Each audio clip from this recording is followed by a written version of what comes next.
والمرسلات عرفا فالعاصفات عصفا والناشرات نشرا فالفارقات فرقا فالملقيات ذكرا عذرا أو نذرا إنما توعدون لواقع فإذا النجوم طمست وإذا السماء فرجت وإذا الجبال نسفت وإذا الرسل أقتت لأي يوم أجلت ليوم الفصل وما أدراك ما يوم الفصل ويل يومئذ للمكذبين ألم نهلك الأولين ثم نتبعهم الآخرين كذلك نفعل بالمجرمين ويل يومئذ للمكذبين ألم نخلقكم من ماء مهين فجعلناه في قرار مكين إلى قدر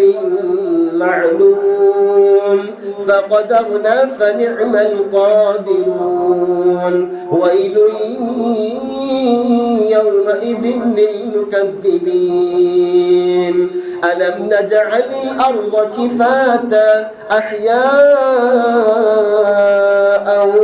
وأمواتا وجعلنا فيها رواسي شامخات وأسقيناكم ماء فراتا ويل يومئذ للمكذبين انطلقوا إلى ما كنتم به تكذبون انطلقوا إلى ظل ذي 3 شعب لا ظليل ولا يغني من اللهب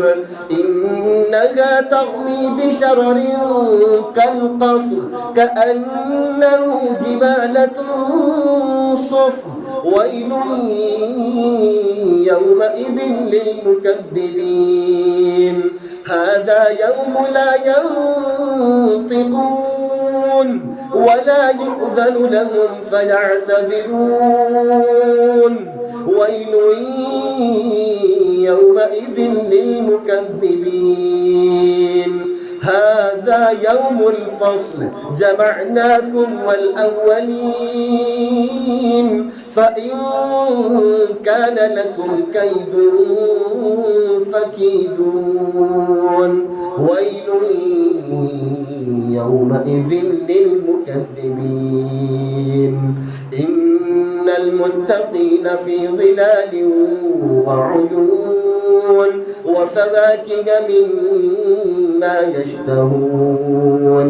كلوا واشربوا هنيئا بما كنتم تعملون إنا كذلك نجزي المحسنين ويل يومئذ للمكذبين كلوا وتمتعوا قليلا إنكم مجرمون ويل يومئذ للمكذبين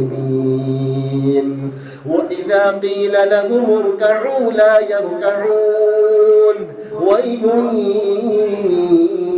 يومئذ للمكذبين فبأي حديث بعده يؤمنون